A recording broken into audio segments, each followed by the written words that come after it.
आज की इस वीडियो में हम लोग करने वाले हैं कक्षा 10वीं की विज्ञान। तो विज्ञान का ये जो चैप्टर है प्रकाश, परावर्तन तथा अपवर्तन, इसी के न्यूमेरिकल्स को हम लोग इस वीडियो में हल करने वाले हैं। जैसा कि आपके सामने दिया गया है, पहला न्यूमेरिकल्स क्या कहा है एक उत्तल दर्पण की फोकस दूरी 50 सेंटीमीटर है, इसकी वक्रता त्रिज्या ज्ञात कीजिए। देखिए एक उत्तल दर्पण है और हम आपको बता दें उत्तल दर्पण की जो फोकस दूरी ली जाती है, उत्तल दर्पण की जो फोकस दूरी होती है वह धनात्मक ली जाती है। क्या ली जाती है? धनात्मक। किसका? उत्तल दर्पण का। ठीक है। अगर हम अवतल दर्पण की बात करें, उसकी जो फोकस दूरी होती है वह ऋणात्मक ली जाती है। फोकस दूरी क्या ली जाती है? ऋणात्मक ली जाती है। और उत्तल दर्पण की जो फोकस दूरी होती है वह धनात्मक ली जाती है। ठीक है। और एक चीज आपको यह बता दें कि उत्तल दर्पण में आप देखेंगे कि फोकस दूरी जो होती है, यह मान लीजिए आपका उत्तल दर्पण है। ठीक है। इस उत्तल दर्पण और यह आपका क्या हो गया? मुख्य अक्ष हो गया। ठीक है। जो आपकी फोकस दूरी होती है वह इस तरफ, यानी आपका वक्रता केंद्र C हो गया और यह मुख्य फोकस F हो गया। ठीक है। अब जब इसकी जो फोकस दूरी होगी, क्या कहेंगे? दर्पण के दाहिनी तरफ होती है। ठीक है। और वहीं हम अगर बात करें अवतल की, तो अवतल के लिए अगर आप चित्र देखें कुछ इस प्रकार से होता है। ठीक है।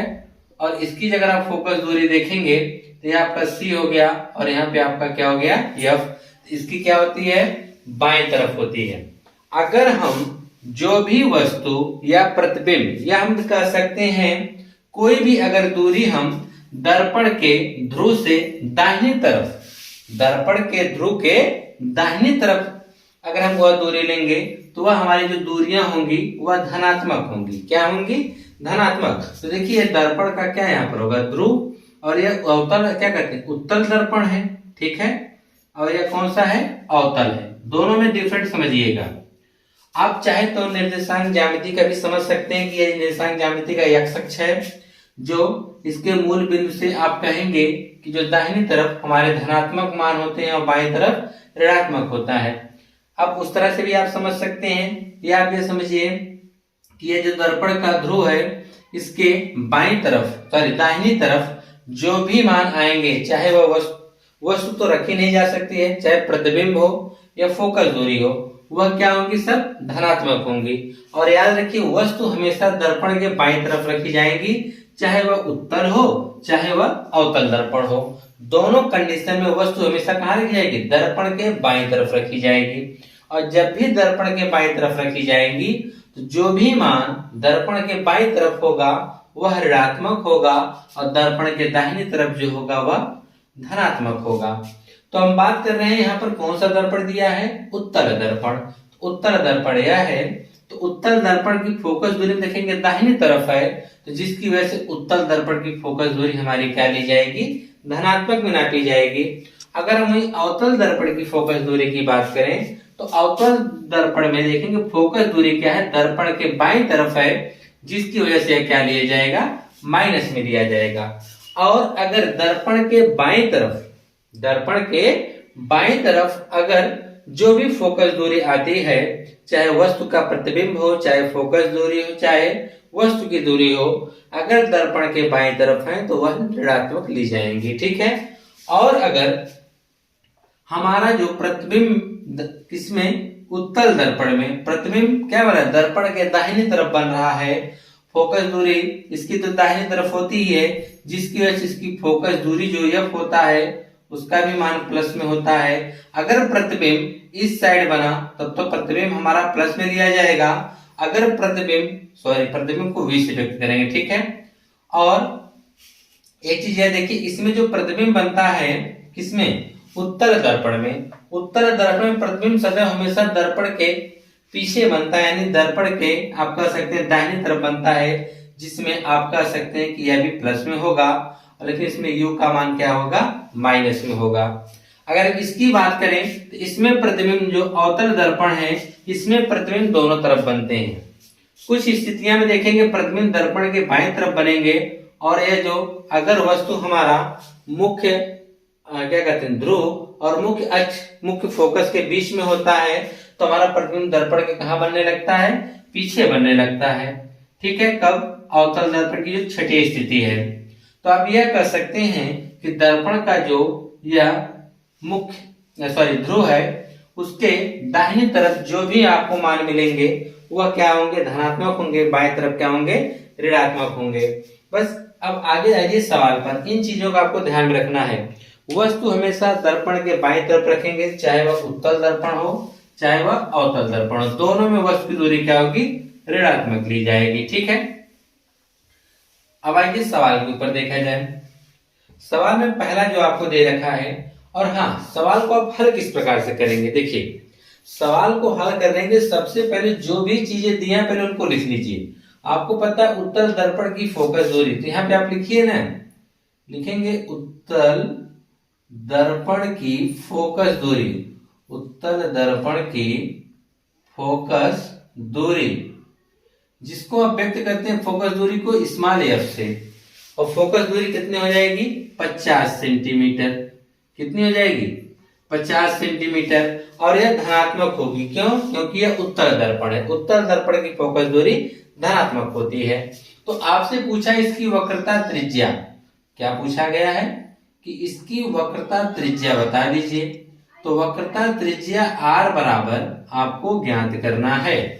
तो r और f में संबंध आपको पता होना चाहिए।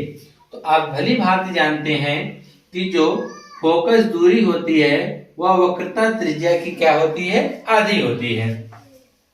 वक्रता त्रिज्या की फोकस दूरी क्या होती है, आधी होती है। यानी यह जो r होता है ना, फोकस दूरी का दोगुना होता है।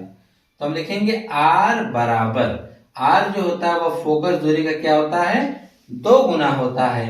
आपको r चाहिए ना, तो r बराबर 2 गुणे यह फोकस दूरी कितना है, 50। तो r बराबर यहाँ आ जाएगा 100 सेंटीमीटर। या इसका आप जवाब, इसका उत्तर आप 100 सेंटीमीटर में दीजिए, या आप लिखिए r बराबर 1 मीटर।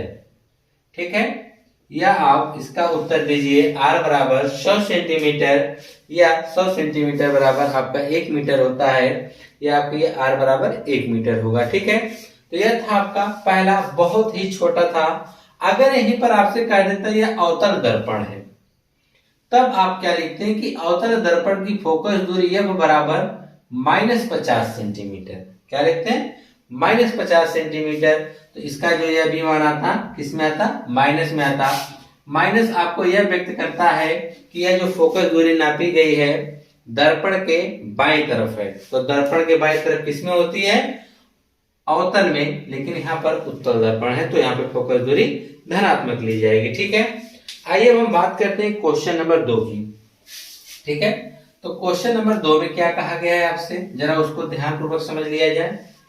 कहा है क्वेश्चन नंबर 2 में कि उत्तल दर्पण से 40 सेंटीमीटर दूर रखी वस्तु का प्रतिबिंब, ध्यान समझिएगा, इसमें कौन सा दर्पण लिया गया है, उत्तल दर्पण। कहा उत्तल दर्पण से 40 सेंटीमीटर दूर रखी वस्तु का प्रतिबिंब 10 सेंटीमीटर दूर बनता है। ठीक है, फिर कहा है उत्तल दर्पण की फोकस दूरी ज्ञात कीजिए। देखिए, इसमें आपसे उत्तल दर्पण की फोकस दूरी पूछा गया है, और कहा है संबंधित आरेख भी बनाइए। इसका आपको आरेख बनाना है। तो सबसे पहले जो चीजें आपको पता है उसको लिख लीजिए। आपको सवाल में पता है कि उत्तल दर्पण से 40 सेंटीमीटर दूर रखी वस्तु का प्रतिबिंब 10 सेंटीमीटर दूर बनता है। कितना दूर बनता है, 10 सेंटीमीटर दूर बनता है।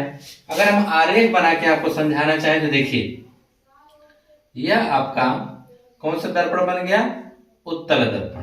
उत्तल दर्पण में जो आपकी पेंट किया जाता है, कलई करने का जो पार्ट होता है वह अंदर से किया जाता है। ठीक है, तो दर्पण का यह आपका मध्य बिंदु क्या हो गया, P। और उसके बाद अगर आप कहेंगे तो यहाँ पर आपका क्या हो जाएगा, वक्रता केंद्र हो जाएगा। P और C को मिलाने वाली जो रेखा होती है वह आपका मुख्य अक्ष कहलाती है। ठीक है, और इन दोनों का जो मध्य बिंदु होता है वह क्या होता है, कैपिटल F होता है। और एक चीज कहा है कि उत्तल दर्पण से 40 सेंटीमीटर दूर रखी वस्तु।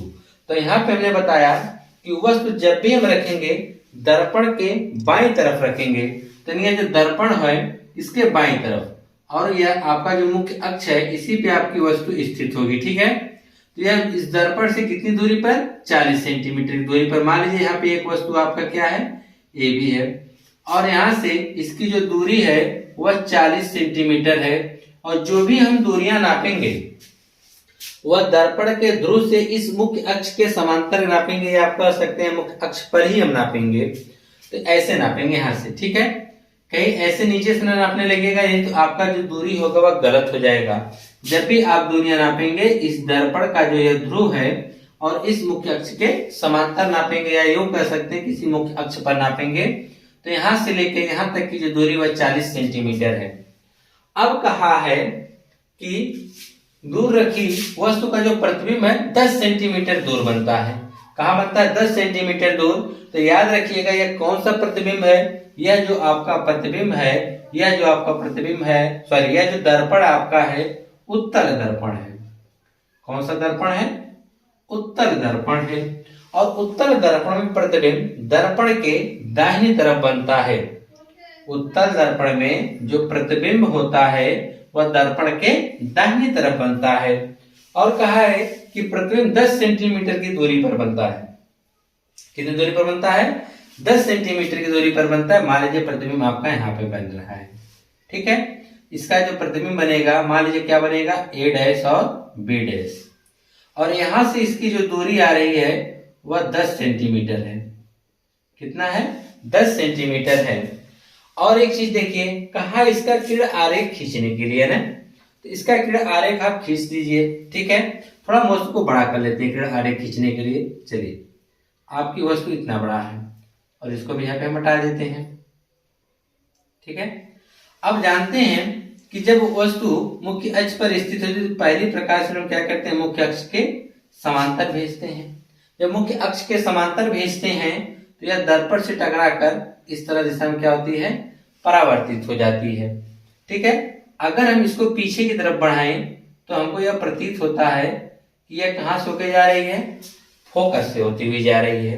देखिए, अगर इस रेखा को हम ध्यान से देखें, ये ऐसे ही लग रहा है कि यह फोकस से होती हुई जा रही है, और दूसरी जो रेखा होती है प्रकाश किरण की, वह हम प्रकाशिक केंद्र सी से होकर लेके जाते हैं।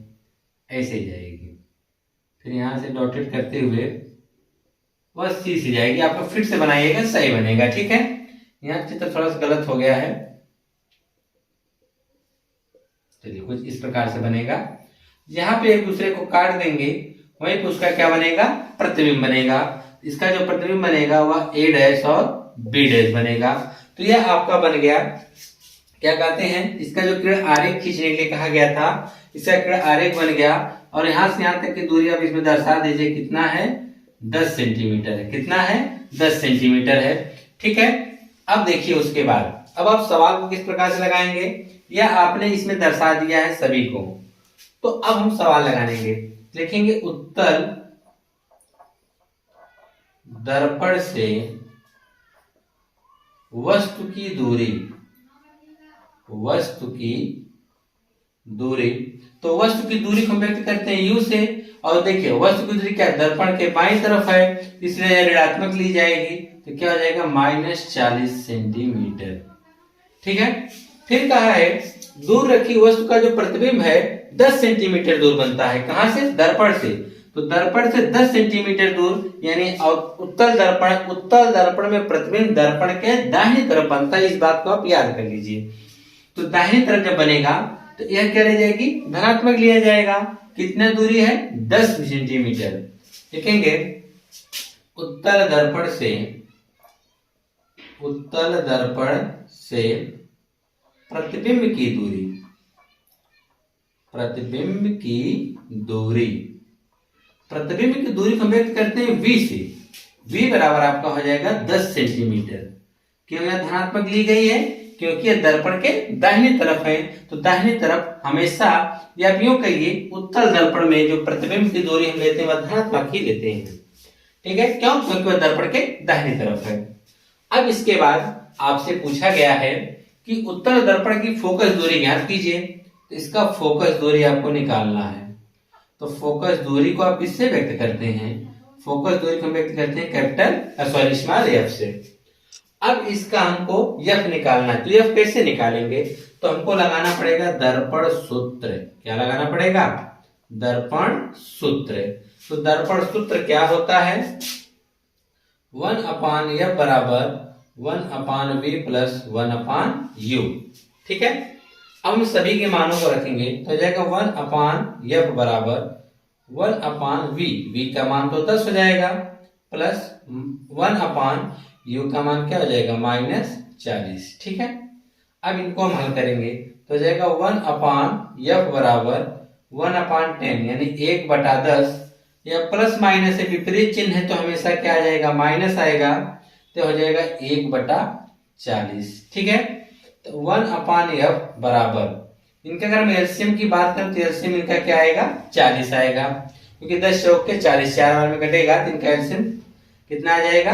40 आएगा। 40 में हम क्या करेंगे? 10 से भाग लगाएंगे 4 और 4 के गुणों करेंगे, क्या आएगा? 4 माइनस 40 से कम 40 1 आ जाएगा। 1/f बराबर 4 में से 1 घटाएंगे तो 3 क्या आएगा? 3/40। फिर ये गुणा करेंगे, 3 का f में गुणा कर देंगे, इसका इसमें गुणा कर देंगे, तो 3f बराबर कितना आ गया? 40। तो f बराबर क्या आ गया? 40/3। तो हम भाग करेंगे इसमें 40 में, सॉरी 3 से, तो 3 एक कम 3, 1 बचा हो गया 10, तो हो जाएगा 13। इन 13 39, 1 शेष बचा, फिर भाग देंगे 13.33 आएगा। इतना क्या आएगा? सेंटीमीटर।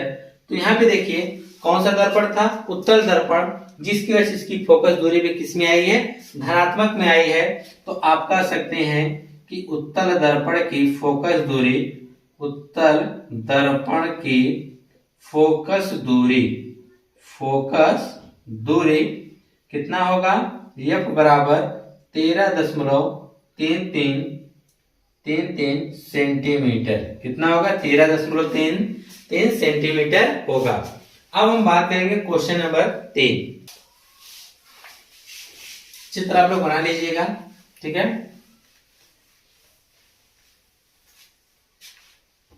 क्वेश्चन नंबर 3 कहा है 12 सेंटीमीटर फोकस दूरी के अवतल दर्पण। इसमें उत्तल दर्पण था या अवतल दर्पण है? अवतल दर्पण के सामने एक वस्तु 6 सेंटीमीटर की दूरी पर रखी है। प्रतिबिंब की स्थिति का आरेख बनाते हुए गणना कीजिए। प्रतिबिंब की स्थिति बताते हुए क्या कहा है? आरेख की गणना कीजिए। प्रतिबिंब की स्थिति का आरेख बनाते हुए क्या करना है? गणना करना है। यानी प्रतिबिंब की स्थिति का मतलब यह होगा कि प्रतिबिंब बताना है कि दर्पण से कितनी दूरी पर बन रहा है। तो चलिए सबसे पहले इसका हम प्रतिबिंब ही बना देते हैं। तो यह आपका बन गया अवतल दर्पण। कौन सा दर्पण बन गया? अवतल दर्पण। ठीक, अवतल दर्पण में पेंट कहाँ किया जाता है? बाहर की तरफ से किया जाता है। तो यह आपका हो गया ध्रुव, और इसका जो यह हो गया सी, क्योंकि यह गोली दर्पण का दर्पण का कटा हुआ भाग होता है, जिसकी वजह से जो गोले का केंद्र होगा वही इस दर्पण का भी केंद्र कहलाएगा, यानी वक्रता केंद्र कहलाएगा। ठीक, इसे हम सी से व्यक्त करते हैं। दोनों को हम मिला देते हैं तो ये हमारी मुख्य अक्ष कहलाती है। ठीक है, अब कहा है कि 12 सेंटीमीटर फोकस दूरी। तो यह देखिए, यह जो आपका वक्रता केंद्र सी हो गया, इसका जो मध्य बिंदु क्या कहलाएगा? एफ, और यहां से यहां तक की दूरी मुख्य फोकस से ध्रुव के बीच की दूरी को हम फोकस दूरी कहते हैं। और जो कि उसने कितना बताया? फोकस दूरी 12 सेंटीमीटर है, यानी यहां से लेके यह जो दूरी आपकी है 12 सेंटीमीटर है। कितनी दूरी है? 12 सेंटीमीटर। थोड़ा और बड़ा कर लेते हैं। ठीक है,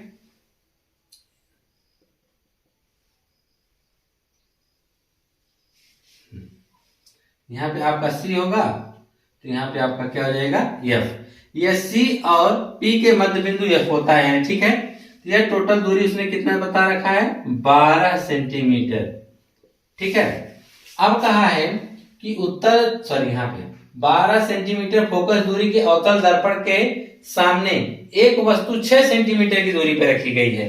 तो जो यह वस्तु रखी गई है, इससे कितनी दूरी पर रखी गई है? 6 सेंटीमीटर। इससे यहाँ पे 6 सेंटीमीटर की दूरी पर है, यानी यहाँ पर वस्तु रखी गई जिसको आप नाम दे सकते हैं ए बी। इसकी जो दूरी है वह 6 सेंटीमीटर है। कहां पर है? 6 सेंटीमीटर है। तो कहा है प्रतिबिंब की स्थिति का आरेख बनाते हुए गणना कीजिए।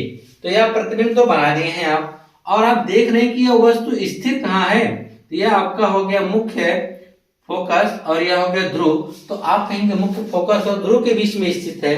और आपने जब प्रतिबिंब की स्थिति के बारे में पढ़ा होगा कि जब वस्तु मुख्य फोकस और ध्रुव के बीच में स्थित होती है उस समय वस्तु का जो प्रतिबिंब बनता है दर्पण के पीछे बनता है। कहाँ बनता है? दर्पण के पीछे बनता है। तो दर्पण के पीछे यहाँ पे बनेगा। ठीक है, तो दर्पण के पीछे बनता है। तो चलिए अभी देखते हैं। तो सबसे पहले हम यह देखेंगे, इसकी गणना कर लेते हैं। देखते हैं दर्पण के पीछे कितनी दूरी पर बनेगा, अभी आपको पता चल जाएगा। तो हम यहाँ पे लिखेंगे क्वेश्चन सॉल्व करते समय कि अवतल दर्पण की फोकस दूरी स्मॉल एफ बराबर 12 सेंटीमीटर। और यह अवतल दर्पण है, क्या कहते हैं? ध्रुव के बाईं तरफ है, यानी दर्पण के बाईं तरफ है। तो क्या हो जाएगा? माइनस दूरी अवतल दर्पण के सामने एक वस्तु 6 सेंटीमीटर की दूरी पर रखी गई है, यानी यह वस्तु की दूरी भी किसमें होगी? ऋणात्मक होगी। लिखेंगे वस्तु की दूरी। तो वस्तु की दूरी हम व्यक्त करते हैं u से, यह भी कितना होगा? -6 सेंटीमीटर होगा। तो आपसे पूछा है प्रतिबिंब की स्थिति, यानी प्रतिबिंब की दूरी पूछा गया है। तो प्रतिबिंब की दूरी v बराबर आपको क्या करना है?